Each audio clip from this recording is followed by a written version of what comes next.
Issues related to police officers are all the rage right now, and it seems like we can't go a single news cycle these days without someone calling for police reform. And the cries to do this have gotten louder and louder in the wake of the Derek Chauvin trial following the death of George Floyd.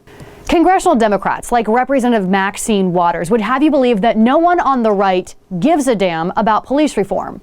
And the only way to actually spur change is to get more confrontational and push back. Maybe it's time folks on the right took Aunt Maxine's advice and push back on the notion that congressional Republicans don't give a damn about police reform. And here's why. The Justice Act. It was introduced last year, June 2020, by Republican Senator Tim Scott.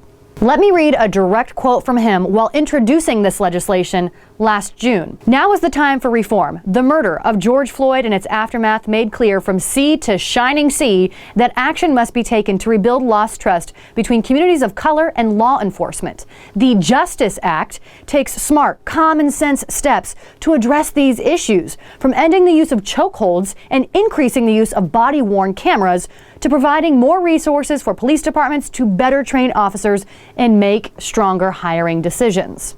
It would have also discouraged the use of no-knock warrants and collected more data on use of force by police, among other things. Guess who killed this bill? Democrats. My guess is they couldn't have Team Red get all the credit for authoring and passing police reform legislation.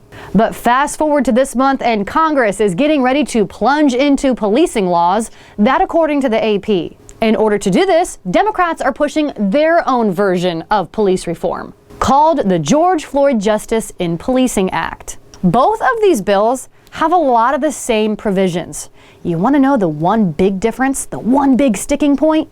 The public's ability to sue law enforcement officers under qualified immunity.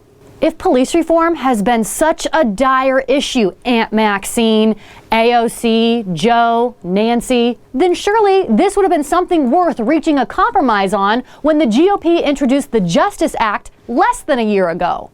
How on earth can we make progress if our politicians are more focused on political power? You tell me.